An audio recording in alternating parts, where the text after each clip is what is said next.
கர்த்தராகிய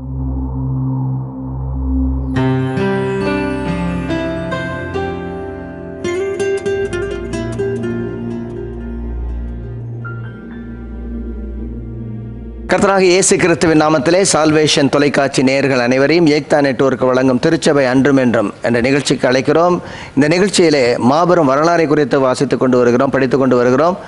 ஆதியாகமத்திலிருந்து கர்த்தர் இன்னும் நான் சரியாகப்படி சொல்ல போனால் ஆதியாகமத்திற்கு முன்பதாகவே கர்த்தர் ஒரு மாபெரும் திட்டத்தை வைத்திருந்தார்.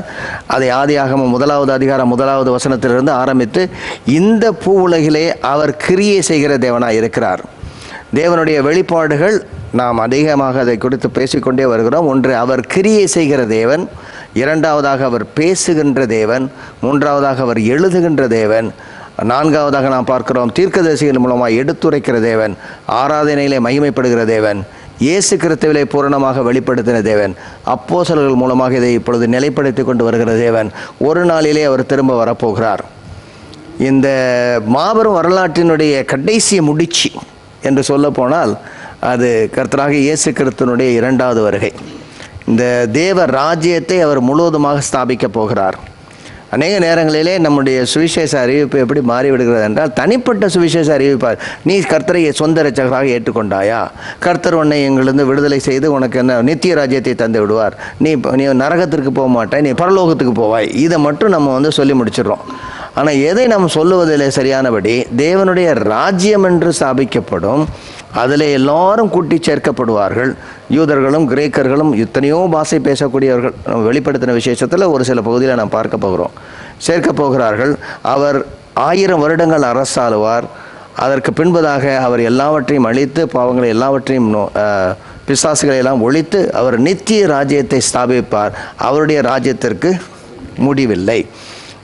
இந்த ராஜ்யம் என்கிற ஒரு கருத்து நாம் தாவீதனுடைய சிம்மாசனத்திலே வரும் பொழுது அங்கிருந்து நாம் பார்க்க ஆரம்பிக்கிறோம். ஆனால் அந்த கருத்து முன்னாடியே இலையோடி வருகிறது. இது கருத்து நம்ம முன்னாடி வாசிக்கும் போது ஆதியாகமத்தில் நம்ம வாசிச்சிருக்கோம். ஆதியாகமத்தில் நாம் பார்க்கும் பொழுது என்ன சொல்கிறார் ஆண்டவர்? ஆபிரகாமோடும் சாராயோடும் சொல்லும்போது என்ன சொல்கிறார் என்று நாம் பார்த்தோம்? உன் சந்ததியிலே ராஜாக்கள் எழும்புவார்கள், உன்னுடைய சந்ததியிலே. பின்பதாக யாக்கோபு ஆசீர்வதிக்கும் பொழுது எந்த கோத்திரத்தை ராஜகோத்திரமாக சொல்கிறார்? யூத கோத்திரத்தை யூத ராஜசிங்கம் என்று சொல்லி நாம் பின்பதாக பார்க்கிறோம். ஆக இந்த ராஜாங்கம், ராஜ்யம் என்பது ஒரு நிலையாக வரக்கூடிய கருத்து. நாம் முன்னாடியே நம்ம சொல்லிகிட்டே இருப்போம், அடிக்கடி நம்ம சொல்லக்கூடிய ஒன்று, கர்த்தர் 3 அமைப்புகளை, கட்டமைப்புகளை ஆரம்பத்திலிருந்தே கொண்டு வருகிறார் என்று பார்த்தோம். 1வது கட்டமைப்பு குடும்பம். 2வது அதுபோல் அதையோடு ஒட்டி வரக்கூடிய அடுத்த கட்டமைப்பு சபை, குடும்பங்களின் குடும்பமாகிய சபை. அதோடு ஒட்டி வரக்கூடிய அடுத்த ஒரு கட்டமைப்பு ராஜரீகம். இது 3மே ஒன்றோடு ஒன்று இணைந்திருக்கிறது பார்க்கிறோம். இப்பொழுது நாம் கடைசியாக நம்முடைய வேத பகுதியாக நாம் பார்த்ததில் சகரியாவுடைய புத்தகத்தை பார்த்தோம். சகரியா புத்தகம் ரொம்ப, அதுவும் அவருடைய தீர்க்க தரிசனம் மிகவும் தெளிவாக இருக்கிறது. அதாவது நாம் மத்தேயு எழுதின சுவிசேஷத்தில் 23, 24வது அதிகாரம், 25வது அதிகாரம் கூட பார்த்தோம். அப்போஸ்தலர் நடவடிக்கைகளில் 1வது அதிகாரத்தை பார்த்தோம். இந்த 2லையுமே ஒரு இடம் குறிப்பாக வருகிறது. அப்போஸ்தலர் நடவடிக்கையிலும் சரி, அதே போல் மத்தேயு எழுதின சுவிசேஷத்தை அதில் ஒரு இடம் ஒலிவமலை. கடந்த நிகழ்ச்சியில் அந்த ஒலிவமலை எங்கே இருக்குதுன்னு சொல்லி பார்த்தோம். அதாவது கர்த்தருடைய ஆலயம் இருக்கக்கூடிய ஒரு மலை, அதுக்கு அடுத்ததாக ஒலிவமலை என்று இருக்கும். 2க்கும் இடையில கித்ரன் வேலி, பள்ளத்தாக்கு இருக்கிறது என்று பார்க்கிறோம். இப்போ ஒலிவமலையுடைய முக்கியத்துவம் என்ன என்பதை குறித்து சகரியா தன்னுடைய புத்தகத்தில் அவர் சொல்லுகிறார். சகரியாவுடைய புத்தகம் 14வது அதிகாரம் 1 முதல் 9 நம்ம வாசிக்கப்படுறதில்லை, ஆனால் இதை முன்பதாக நாம் பார்த்து விட்டோம். சகரியாவில் அவர் என்ன சொல்கிறார் என்றால், ஒட்டுமொத்தமாக கிறிஸ்து வரக்கூடிய நாளிலே, அதாவது மேசியா வரக்கூடிய நாளிலே இஸ்ரவேலுக்கு எதிராக ஒரு பெரிய கடும் போர் நடக்கும். அதை செய்யும்படி ஆண்டவர் என்ன செய்வார்? எல்லா நாடுகளையும் ஒன்றாக சேர்க்க போகிறார். எல்லா நாடுகளும் ஒன்றாக கர்த்தருக்கும் கர்த்தருடைய பிள்ளைகளுக்கும் விரோதமாக கூடக்கூடிய ஒரு உலக தலைவன். இந்த உலக தலைவனை பற்றி யார் சொல்லிட்டு வரா? எந்த தீர்க்கதரிசி? உலக தலைவன் ஒருவன் வருவான், தானியேல். ஆனால் அவன் யாருக்கு விரோதமாக போர் செய்வான் என்றால் இன்னொரு ஒரு கருத்து வருகிறது, மனுஷகுமாரன். அதாவது அந்த வசனம் எத்தனாவது? 7வது அதிகாரமா? 7வது அதிகாரம் தானியேல் 13, 14வது வசனத்தில் வருது. தானியேலுடைய புத்தகம் ரொம்ப ஒரு ஹிஸ்டாரிக்கல் புக்குன்னு சொல்லலாம். ஹிஸ்டாரிக்கல் புக்கும் அது அப்பக்கலிப்டிக்னு சொல்லுவாங்க. அதாவது மர்மமான காரியங்களை வெளிப்படுத்துவதாக இருந்தாலும் அந்த மர்மமான காரியங்களை வெளிப்படுத்தும் பொழுது வரக்கூடிய ராஜ்யங்களை பற்றி சொல்கிறார். ஆக கர்த்தர் அவர் வரும் பொழுது எல்லா ராஜ்யங்களையும் ஒன்று சேர்ப்பார். ஆனால் இந்த உலகத் தலைவன் அவருக்கு எதிராக போர் செய்வான். யாருக்கு எதிராக அவன் போர் செய்வான்? இந்த உலகத் தலைவன் அந்த வேர்ல்டு ஆர்டர், நியூ வேர்ல்டு ஆர்டர்னு சொல்லுவாங்க, புதிய உலக அமைப்பு அப்படின்னு சொல்லி இந்த உலகத் தலைவன், அதாவது என்ன சொல்லுவாங்க, இந்த யூனிவர்சல் குரு இல்லை விஸ்வகுரு அப்படின்னு ஒரு வருவார் அப்படின்னு சொல்லுவாங்க. இது நம்ம இந்தியாவிலையும் இப்போ பரவ ஆரம்பித்து வெளியிடங்களிலே அதிகமாக வருது. அவர் யாருக்கு எதிராக அவன் யாருக்கு எதிராக எல்லா போர்களையும் செய்ய போகிறான்? யூதர்கள். இந்த உலகத்திற்காக ஏற்படுத்தி வைத்த இந்த ராஜரீக ஆசாரிய கூட்டம் யூதர்களுக்கு எதிராக அவன் எழும்புவான். அதாவது அவர் இன்னொரு தடவை வாசித்தோம், கர்த்தராகிய ஆண்டவர் ஒருவேளை கொஞ்சம் தாமதித்திருந்தால் அவன் ஒட்டுமொத்தமாக யூதர்களை அழித்திருப்பான். ஆனால் கர்த்தர் அதுக்கு விடவில்லை. அதோடு கூட கிறிஸ்தவர்கள், அதாவது சபைக்கு விரோதமாகவும் போர் செய்வான். ஆக எல்லா நாடுகளையும் ஒன்றி கூட்டுவார். கிறிஸ்துவானவர் திரும்பி வந்து இந்த மாபெரும் போரில் எல்லா தேசங்களையும் தோற்கடித்து தம்முடைய ராஜ்யத்தை முழுமையாக ஸ்தாபிப்பார். இப்போ நாம் பார்த்தோம் என்றால் எப்படி சொல்ல வேண்டும், தேவனுடைய ராஜ்யம் ஆங்காங்கே இப்போ இப்படி தான் சொல்லணும். அது அதாவது ராத்திரியிலே இந்த ஸ்ட்ரீட் லைட் போட்டது போல் தேவனுடைய ராஜ்யம் இருக்கிறது. இல்லை, ராத்திரியில் ஸ்ட்ரீட் லைட் போட்டது அப்படின்னா ஆங்காங்கே லைட் இருக்கிறது. எங்கெல்லாம் கர்த்தரை உண்மையாக தொழுது கொண்டு அவருடைய வேத சத்தியத்தின்படி நடக்கக்கூடிய இந்த சபைகள் எங்கெல்லாம் இருக்கிறதோ அங்கும் அதை சுற்றிலும் வெளிச்சம் இருக்கிறது. நீங்கள் பிளைனில் போகும்போது, அதுவும் குறிப்பாக இந்த பாலைவன பகுதியில் போகும்போது பார்த்தீங்கன்னா எல்லா இடமும் இருட்டாக இருக்கும். ஆனால் ஒரு பகுதி மட்டும் பயங்கர வெளிச்சமாக இருக்கும். மேலேருந்து பார்த்தா அது ஒன்று மட்டும் தான் நகரமாக இருக்கும். அங்கே சபைகள் என்ன செய்கிறது, அந்த நித்திய ராஜ்யத்தினுடைய வெளிச்சத்தை காட்டுகிறது. இந்த இருள் போய் என்ன செய்ய போகிறார், தேவன் உதிக்க போகிறார். அப்பொழுது எல்லா இடங்களிலும் கர்த்தருடைய ராஜ்யம் வரும். இப்பொழுது ராஜ்யம் முழுமையாக ஸ்தாபிக்கப்படும். இந்த ராஜ்யத்திற்கு எருசலேம் தலைமை இடயமாகும். அவர் என்ன செய்வார் என்றால், அவர் ஒலிவமலையிலே வந்து இறங்குவார். அந்த ஒலிவமலை பிளந்து போகும் அப்படிங்கிறார், ரெண்டாக பிளக்கும் அப்படிங்கிறாங்க. அதுக்கடுத்த கிறிஸ்து பூமி அனைத்திற்கு மேல் ராஜாவாக ஆளுகை செய்வார். உலகத்தின் ஒவ்வொருவரும் அவர்தான் ஆண்டவர் என்று அறிந்து கொள்வார்கள். இந்த நாட்களில் அவங்க நிறைய நம்ம கேட்கக்கூடிய கேள்வி என்னென்னா ப்ளூராலிட்டி ஆஃப் த ஃபெய்த். அதாவது நமக்கு யார் வேணாலும் யாரை வேணுமானாலும் வழங்கலாம், எல்லாருமே ஆண்டவர்கள், எல்லாருமே அவர்களுக்கு பிடித்தது நீங்கள் வழங்கி கொள்ளலாம் என்று சொல்லுவார்கள். அதாவது ப்ளூராலிட்டி. ஆனால் இந்த பல தெய்வ வழிபாடு அல்ல, கர்த்தராகிய ஆண்டவர் ஒருவரே ஆண்டவர், அவர் படைத்த தேவன் ஒருவரே என்பது வரும். இதை முன்னாடியே ஒரு தீர்க்கதரிசி ரொம்ப தெளிவாக சொல்லிட்டு வருவார், ஏக தெய்வ வழிபாடை குறித்து. ஒரு ஏசாயா, அதான் கிளாசிக்கல் மோனோதீசம்னு சொல்லுவாங்க அவருடைய இதில். ஏசாயா, எனக்கு நிகராக யார், 40வது அதிகாரத்துக்கு பின்னாடி பாருங்களா, யார் எதை கொண்டு ஒப்பிடுவீர்கள், அளந்து பார்க்க முடியுமா என்ன, அல்லது அதாவது எல்லா அளவையும் அதில் இருக்கும். நீங்கள் அதில் பார்த்தீங்கன்னா, அதாவது எந்த வகையெல்லாம் அளக்குமோ, ஒன்று நிறுப்போம் இல்லை நிறுவை, இன்னொன்று என்னது ஸ்கேலில் வச்சு அளப்போம், அதுக்கு அடுத்தது என்ன லிட்டரில் அளப்போம், இன்னொன்று என்ன தண்ணி. இந்த எல்லா அளவைகளையும் அவர் சொல்லுவார், எந்த அளவில் என்ன கொண்டு வைக்க முடியும் நீ அப்படின்பார். ஆக எல்லா ராஜ்யத்திற்கு மேலாக தேவனுடைய ராஜ்யமும், எல்லா தெய்வங்களுக்கு மேலாக, அதாவது அனைத்தும் தெய்வங்கள் இல்லை, ஆனால் கர்த்தர் ஒருவரே தெய்வம் என்று சொல்லி அவர் மேன்மைப்படுவார். பூமி அனைத்திற்கும் ஒரே ராஜாவாக ஆளுகை செய்வார். அப்பொழுது ஜனங்கள் குத்தின யாவரும் அவரை பார்ப்பார்கள் இல்லை. அதுக்கு அடுத்ததாக இது ரொம்ப ரொம்ப அருமையான ஒன்று என்னென்னா, அவருடைய ராஜ்யம் எல்லா தேசத்திற்கும் ஜீவ தண்ணீராக புது வாழ்வு அளிக்கும். அந்த இதில் இருந்து ஜீவ தண்ணீருடைய நதி ஓடும் என்று சொல்லி எல்லாரையும் தாகம் தீர்க்கிற தேவன். இயேசுவானவர் ரொம்ப அழகாக சொல்கிறார் இதெல்லாம் எடுத்து இல்லை. அவர் சொல்லும் பொழுது எல்லாருமே அவர் பைத்தியக்காரன் நினச்சிருப்பாங்க, அல்லது ஏதோ ஒரு படிச்சுட்டு எங்கெங்கேயோ இருந்து நோட்ஸ் எல்லாம் எடுத்து பேசுகிறார் அப்படின்னு நினச்சிருப்பாங்க. இயேசுவானவர் சொல்ல, என்னை ஏற்றுக்கொள்ளும் இடத்துல இருந்து ஜீவ தண்ணீருடைய நதிகள் ஓடும் அப்படிங்கிறார். ஒரு நதி உண்டு அப்படின்னு நம்ம வாசிச்சிருக்கோம்ல, ஒரு நதி உண்டு அந்த சங்கீதத்தில், அது தேவனுடைய நகரத்தை சந்தோஷிப்பிக்கும் என்று சொல்வார். இதேபோல் தேவனுடைய ராஜ்யம் எல்லாருக்கும் புதிய வாழ்க்கையும் புதிய ஜீவனையும் கொண்டு வரும். எங்கெல்லாம் தண்ணீர் என்று சொல்லப்பட்டிருக்கிறதோ அங்கெல்லாம் உயிர், ஜீவன் என்று நாம் பார்க்க வேண்டும். அடுத்ததும் புத்துணர்வு, ஒரு புதிய மலர்ச்சி. இப்போ நீங்கள் வந்து இந்த வெயில் காலத்தில் பிள்ளைங்களை கொண்டு போய் கடற்கரையில் விட்டுட்டோம்னா எவனுமே இதில் உட்காந்துருக்க மாட்டான், எல்லாம் தண்ணியில் போய் தான் உட்காந்து விளாண்டு அடித்து விளாடுவாங்க. எங்கள் சொந்தக்கார பையன் ஒருத்தன் கேட்டான், யார் இவ்வளோ உப்பு போட்டு வச்சா அப்படின்னு. பிள்ளைங்க அவ்வளோதான். அதாவது தண்ணீர் வந்து ஒரு பெரிய சந்தோஷத்தை கொண்டு வரும். அதே போல் கர்த்தருடைய ராஜ்யம் அநேகருக்கு சந்தோஷத்தை கொண்டு வரும். இதை எல்லாருக்கும் அனைவருக்கும் சந்தோஷத்தை கொண்டு வரும், மகிழ்ச்சியை கொண்டு வரும்னு சொல்லும்போது எங்கே போக வேண்டும் நம்ம? ஏன் ஆதியாகமத்துக்கு நம்ம உடனே அங்கே போக வேண்டியதாக இருக்குது? அதுதான் அவர் உடன்படிக்கை.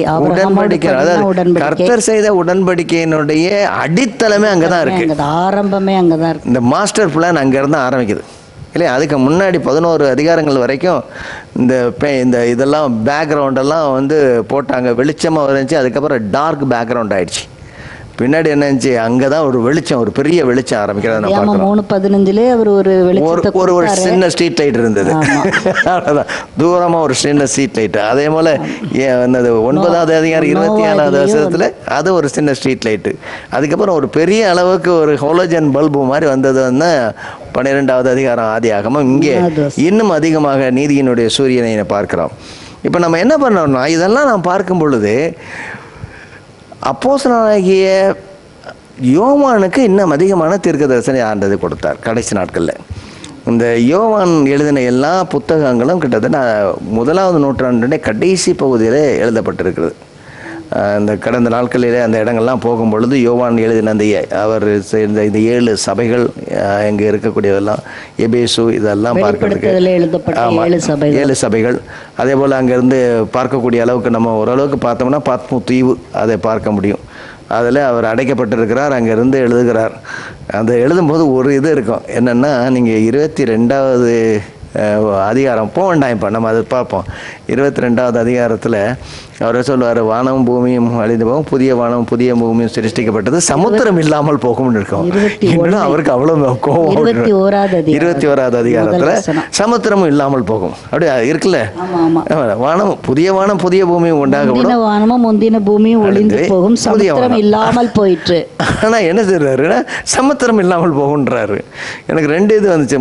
ஒன்று வந்து சமுத்திரம் என்று சொல்லக்கூடியது இந்த பிசாசனுடைய லேவியாத்தான் என்று சொல்லக்கூடிய பெருமுதலை பெரும் பாம்பு இருக்கக்கூடிய இந்த பாம்பினுடைய இடம் என்று சொல்லி, அந்த இடமே இல்லாமல் போகும் என்று சொல்லி ஒரு அர்த்தம் கொள்ளலாம்.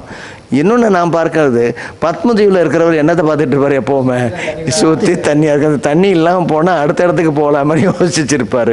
இதை கடந்து போக வேண்டும் என்று யோசித்திருக்கலாம். ஆனால் வரக்கூடிய இதில் இருக்காது என்கிறார். அவர் 7 சபைகளுக்கு எழுதின கடிதங்கள், அதோடு வெளிப்படுத்தின இனிமேல் வரக்கூடிய காட்சிகளை எல்லாம் இந்த வெளிப்படுத்தின விசேஷத்தில் எழுதியிருக்கிறார். சில பேர் வெளிப்படுத்தின சுவிசேஷம் வாசிப்பாங்க, நல்லதான், சுவிசேஷம் தான் அது. வெளிப்படுத்த வாசிக்கும்போது சில நேரத்தில் நம்ம சில வாசிக்கும்போது ஏமா சொல்லுவாங்க, சில பேர் ஞாயிற்றுக்கிழமை காலை ஆண்டவரே அந்த ஓய்வு நாளுக்காக ஸ்தோத்திரம் அப்படின்பாங்க. இப்படி ஒரு ஜெபிக்கிறவங்க, ஓய்வு நாளுக்காக சொல்லக்கூடாது, உயிர்த்தெழுந்த நாளுக்காக. ஆமாம் ஆமாம், ஓ அதையும் நான் திருப்பி சொல்லியிருக்கணும் இல்லை. ஆமாம், ஆண்டவரே அந்த உயிர்த்தெழுந்த நாளுக்காக கர்த்தருடைய நாளுக்காக நன்றி ஆண்டவரே அப்படின்னு. இதோட இன்னொன்று சில பேர் ஜெபம் பண்ணும்போது சொல்லுவாங்க, என்ன, எங்களுக்காக சிலுவையிலே அடிக்கப்பட்ட பரிசுத்த ஆவியானவர் என்பாங்க. கொஞ்சம் இருங்க. இதெல்லாம் வந்து அறியாமையிலே செய்யக்கூடிய அநேக தவறுகள் வெளிப்படுத்தின விசேஷத்தில் பயன்படுத்தப்பட்டிருக்கிறது. அந்த வெளிப்படுத்தின விசேஷத்தை நாம் பார்க்க வேண்டும். அதாவது குறிப்பாக இந்த பகுதியில் நாம் பார்க்க போகிறோம். 21வது அதிகாரத்தில் நாம் பார்க்கணும், 22வது அதிகாரத்தை பார்க்கிறோம். ஆனால் வெளிப்படுத்தின விசேஷத்தை நம்ம என்ன செய்யலாம், ஒரு ஒட்டுமொத்தமாக பார்க்கலாம். வெளிப்படுத்தின விசேஷத்தை ஒரு 22 அதிகாரங்கள் உண்டு. அந்த கடைசி வசனம் ரொம்ப நல்லா இருக்கும் இல்லையா? ரொம்ப நான் வந்து ஆண்டவரை ஏற்றுக்கொண்ட போது அந்த வசனத்தை தான் அடிக்கடி எழுதுவேன். கடைசி வசனத்தை மட்டும் வாசிக்கலாம். அது நம்முடைய கர்த்தராகிய இயேசு கிறிஸ்துவின் கிருபை உங்கள் அனைவரோடும் கூட இருப்பதாக. அதுக்கு முன்னாடி உள்ளது 19 அந்த வாசிங்க. ஒருவன் இந்த தீர்க்கதரிசன புஸ்தகத்தின் வசனங்களிலிருந்து எதையாயிலும் எடுத்து போட்டால் ஜீவ புஸ்தகத்திலிருந்தும் பரிசுத்த நகரத்திலிருந்தும் இந்த புஸ்தகத்தில் எழுதப்பட்டவர்களிலிருந்தும் அவனுடைய பங்கை தேவன் எடுத்து போடுவார். அதாவது ஆண்டவர் ரொம்ப தீவிரமாக இருக்கிறார். அதாவது எதையுமே நீ வந்து விட்டு விடாதே அப்படிங்கிறது மட்டுமல்ல, எதையுமே நீ மாற்றி பேசாதே. இன்றைக்கி வந்து இன்டர்பிரிட்டேஷனில் நிறைய பிரச்சனைகள், இதெல்லாம் வந்து கட்டுக்கதைங்க, இதெல்லாம் நடக்காதுங்க, இதெல்லாம் ஏதோ அவர் வந்து எழுதி வச்சிருக்கிறார் அப்படின்னு சொல்லுவாங்க. இதில் எதையுமே எடுக்க முடியாது அப்படிங்கிறாரு. எதையுமே மாற்றியும் பேச முடியாது, எதையும் எடுக்க முடியாது அப்படிங்கிறாரு. அதுக்கு அடுத்ததாக 20வது வசனம். இவைகளை சாட்சியாக அறிவிக்கிறவர் மெய்யாகவே நான் சீக்கிரமாய் வருகிறேன் என்கிறார். மெய்யாகவே நான் சீக்கிரமாய் வருகிறேன். ஆமென் ஆமென். கர்த்தராகிய இயேசுவே வாரும். கர்த்தராகிய இயேசுவே வாரும். மாரநாதா. அருமையான வார்த்தை, மாரநாதா. ஆண்டவரே நீர் வாரும் அப்படின்னு, சீக்கிரமே வாரும் என்று. அப்போ இந்த முழுவதுமாக எப்படி நம்ம பார்க்கலாம் வெளிப்படுத்தின விசேஷத்தில்? சில இடம்லாம் அந்த வெளிப்படுத்தின விசேஷத்தை பார்க்கும் பொழுது 7 என்பது அதிகமாக வருது. என்னென்னலாம் 7ன்னு வருது? 7 சபைகள். முதல்ல 1 முதல் 3 அதிகாரங்கள் 7 சபைகளை குறித்து இருக்கிறது. அதுக்கு அடுத்தது 7 குத்து விளக்கின் நடுவிலே உலாவுகின்ற தேவன். நல்லா இருக்கு அந்த பாடல், 7 குத்து விளக்கின் மத்தியிலே. இந்த 7 குத்து விளக்கை நம்ம பற்றி நம்ம பார்த்தோம்ல, மனோரா அது பேர். அந்த தீத்து ராயன் இந்த எருசலேமை உடைத்து, சபையை உடைத்து, அதில் உள்ள பொருள்கள்லாம் திருடி கொண்டு போனது 80வது வருஷத்தில் தீத்து ராயனுக்காக ஒரு வளையம் வச்சுருக்கிறாங்க. ஒரு மலர் வளையம் இல்லை, வந்து ஊரில் இந்த முகப்பு வளையம் இருக்காங்கல்ல, அதில் அதாவது படம் போட்டிருக்குது. அந்த படத்தில் நிறைய பேர், நான் இப்போ போயிருக்கும்போது அதனுடைய படத்தினுடைய ஒரு இதை நான் எடுத்தேன். அதாவது அதில் வந்து எல்லாருமே இந்த 7 குத்து விளக்கு இருக்குல்ல, அது 2 பேர் அவ்வளோ பெருசுது, 2-3 பேர் அப்படி தூக்கிட்டு போகிறாங்க, கையில் தூக்கிட்டு அதை வந்து இந்த கொள்ளையடித்து கொண்டு போகிறார்கள். இந்த 7 குத்து விளக்கின் மத்தியிலே வாசிக்கிற சரி 7 அது ஒன்று. வேறு 7 தூதர்கள். அப்புறம் இந்த முத்திரை போட்டிருக்குமே, முத்திரை, ஒரே புத்தகத்தில் 7 முத்திரை. 7 ஒவ்வொரு முத்திரையாய் பிரிக்கும் பொழுது ஒன்று நடக்கும். அதுக்கு அடுத்ததாக 7 கலசங்கள் ஊற்றப்படும். ஒவ்வொரு கலசம் ஊற்றப்படும் பொழுது ஒவ்வொன்று நடக்கும். இல்லை என்ன யோசிக்கிறீங்க அப்படியே? வேற என்னெல்லாம் 7 6 மிருகத்துக்கு 7 தலை, 7 தலை இருக்கிறது என்று. இதெல்லாம் பூரணத்தை சொல்கிறது. அதாவது வரக்கூடிய ஒவ்வொன்றும் பூரணத்தை. இது வெளிப்படுத்தல் 21 9வது வசனம். 7 வாதைகளால் நிறைந்த 7 கலசங்கள். 7 கலசங்கள். அந்த 7 தூதரில் வரும். ஆமாம், 7 கலசங்கள் உள்ள 7 தூதரை இல்லை. சில பேர் சொல்லுவாங்க, அந்த 4வது தெருவில் போய் 4வது வீட்டை தட்டி 4வது ஆள்கிட்ட கேளு வரிசையாக சொல்லுவாங்க. அதே மாதிரி எல்லாமே அதாவது 7ங்கிற வார்த்தையை வந்து பூரணத்தை குறிக்கிறது. 7ங்கிறது அதில் வந்து பூரணம் இல்லாதது தான் அந்த 6 என்பது பூரணம் இல்லாதது, அதாவது அதுரானது, இல்லாத பொழுது. சில பேர்லாம் காருக்கு அதுக்கு நம்பர் வாங்கி வச்சுருக்காங்க. இது வந்து மிருகத்தினுடைய அடையாளம் என்று சொல்ல, அதாவது கர்த்தருக்கு சமீபமாக இருந்தும் அது இல்லை, அவ்வளோதான். 7 என்பது கர்த்தருடைய பூரணத்தை குறிக்கிறது. சரி, இப்போ நீங்கள் 1 முதல் 3 அதிகாரங்களை எடுத்தீங்கன்னா என்ன இருக்கும்? 1 முதல் 3 அதிகாரங்களை நான் பார்த்தா அப்படியே நீங்கள் பாருங்கள். வெளிப்படுத்தின விசேஷத்தில் 1 முதல் 3 அதிகாரங்கள். இந்த வெளிப்படுத்தின விசேஷத்தினுடைய நோக்கம் என்ன அப்படின்னு பார்த்துடலாம். இல்லை, அது 1வது அதிகாரத்தில் வருது. இல்லை, 1வது அதிகாரத்தில் என்ன நோக்கத்துக்காக எழுதுகிறார்? அதை 19வது வசனம், நீ கண்டவைகளையும் இருக்கிறவைகளையும் இவைகளை பின்பு சம்பவிப்பவைகளையும் எழுது. 3, அதாவது கண்டவை, இப்போ நீ பார்க்கிறதையும், இப்போ இருக்கிறது, அதுக்கடுத்தது இனி வரப்போகிறவை. அதாவது இது நடந்தவை, நடக்கின்றவை, நடக்க போவை, 3 சொல்கிறாரு. ஏன்னா அந்த 7 சபைகள் என்ன சொல்கிறாங்கன்னா, அது வந்து ஞான அர்த்தமாக கொடுக்கப்பட்டது அப்படின்றாங்க. சிலர் என்ன சொல்லுவாங்கன்னா, அந்த ஒவ்வொரு திருச்சபையினுடைய நாட்கள், அதாவது ஆதி திருச்சபை இருந்தது, அதுக்கு அடுத்ததாக ரோம கத்தோலிக்க திருச்சபை இருந்தது, அதுக்கு அடுத்ததாக சித்தாந்த திருச்சபைகள் இருந்தது அப்படின்னு சொல்லி அந்தந்த நாட்களிலே உள்ள திருச்சபைகளுக்கு அடையாளம் என்று சொல்லி முடிப்பாங்க. இது எப்படியா இருந்தாலும் ஒன்று மட்டும் இருக்கிறது. அந்த திருச்சபை எழுதின சபைகள்லாம் அங்கே இருக்குது, அப்படி எல்லாமே அங்கே ஏதோ பேரோடு இருக்குது.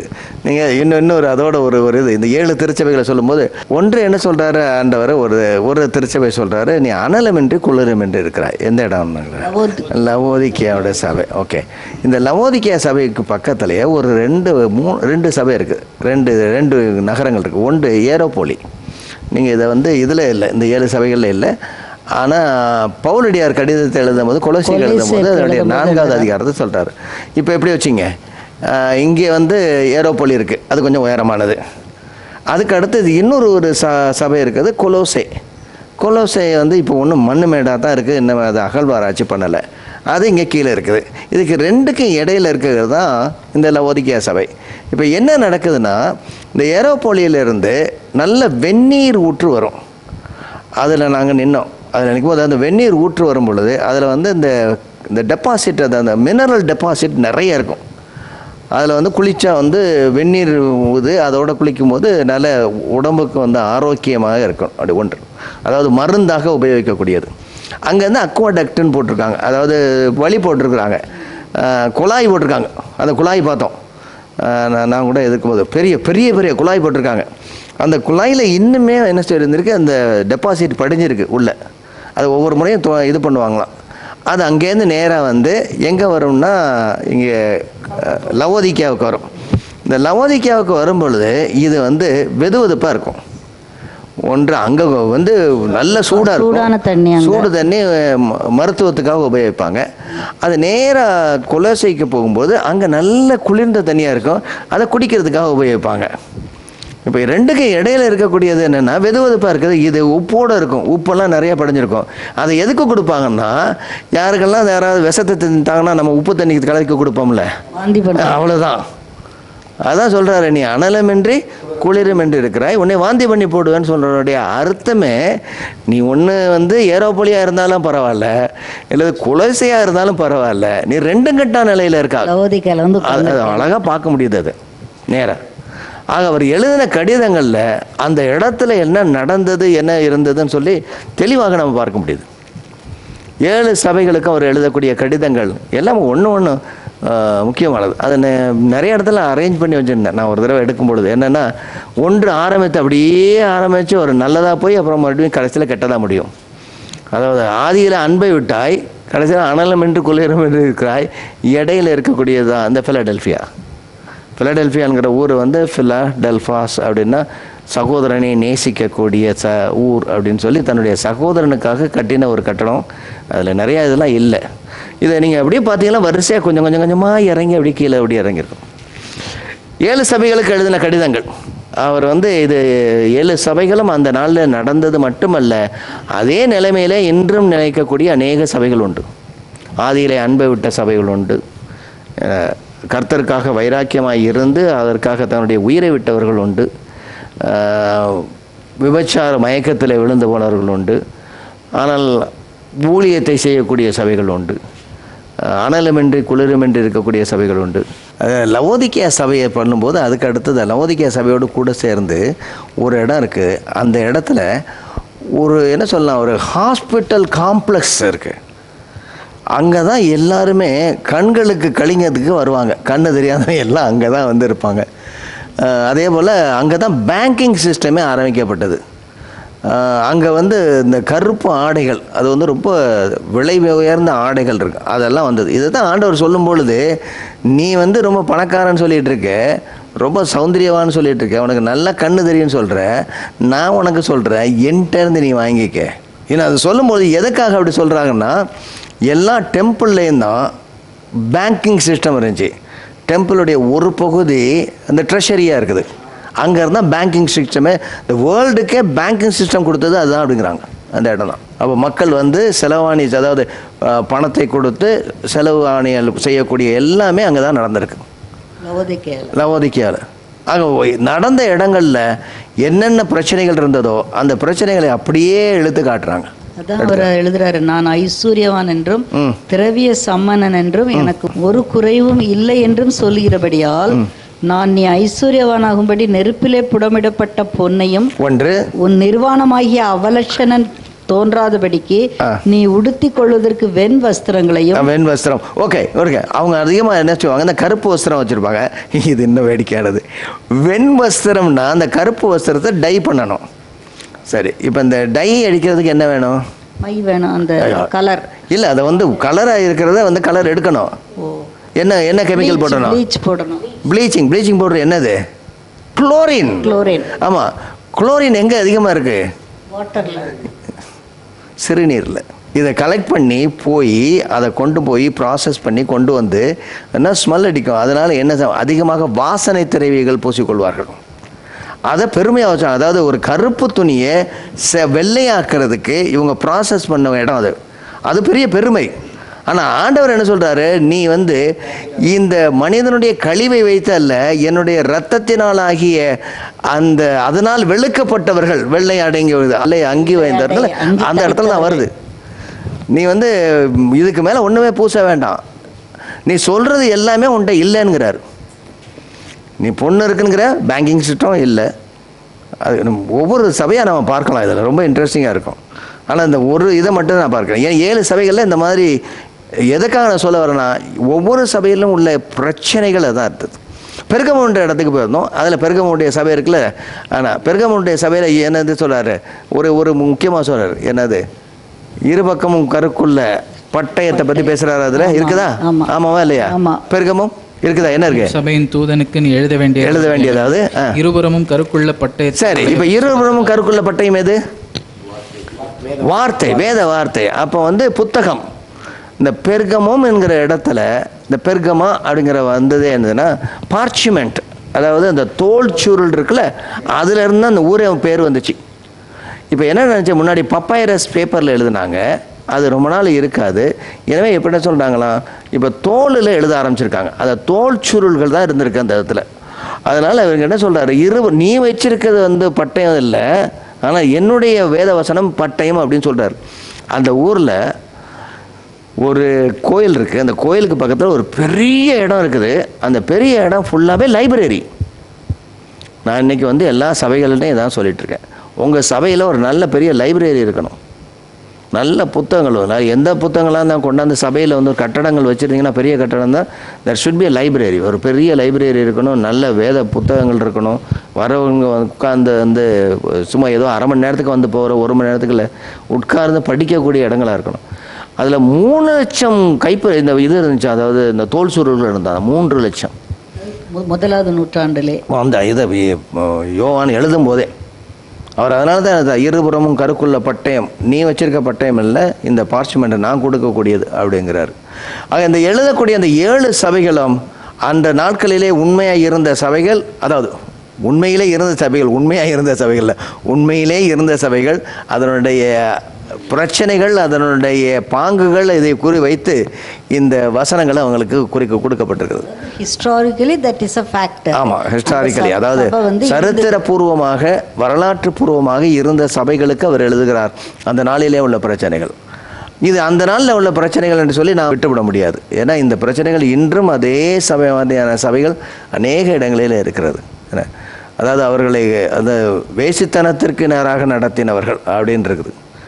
எத்தனை சபைகளில் இப்படி விபரீதமான நிகழ்ச்சிகளிலே நடத்தி இருக்கிறார்கள். அது ஊழியக்காரர்களே நடத்தி இருக்கிறார்கள். அதை தலைமை ஏற்று நடத்துகிறவர்களே நடத்தி இருக்கிறார்கள். அதே போல் சுவிசேஷத்திற்காக நின்ற சபைகள் உண்டு, அநேக சபைகள் உண்டு. கர்த்தருக்காக வைராக்கியமாக இருந்த சபைகள் உண்டு. ஆக இந்த சபைகளுக்காக அவர் இந்த 1 முதல் 3 அதிகாரங்களிலே எழுதி கொண்டு வருகிறார். அருமையானவர்களே, இந்த வெளிப்படுத்தின விசேஷத்தில் யோவானுக்கு, அதாவது இப்போ அப்போஸ்தலராகிய யோவானுக்கு, இன்னும் சரியாக சொல்லப்போனால் கர்த்தருக்கு பிரியமான அப்போஸ்தலனான யோவானுக்கு வெளிப்படுத்தி அந்த நாட்களிலே இருந்த சபைகளுக்கு கொடுக்கப்பட்ட அதே வசனங்கள் நமக்கு உண்டு. கர்த்தருடைய வேத வசனம் அவருடைய கடைசி நாட்களிலே கொண்டு இருக்கிறது. இதை குறித்து நாம் தொடர்ந்து அடுத்த நிகழ்ச்சியிலே பார்ப்போம். இந்நிகழ்ச்சி குறித்த உங்கள் கருத்துக்களை எங்களுக்கு தெரியப்படுத்துங்கள். அலைபேசி எண் 9789987664. மின்னஞ்சல் முகவரி tv@ektanetwork.org.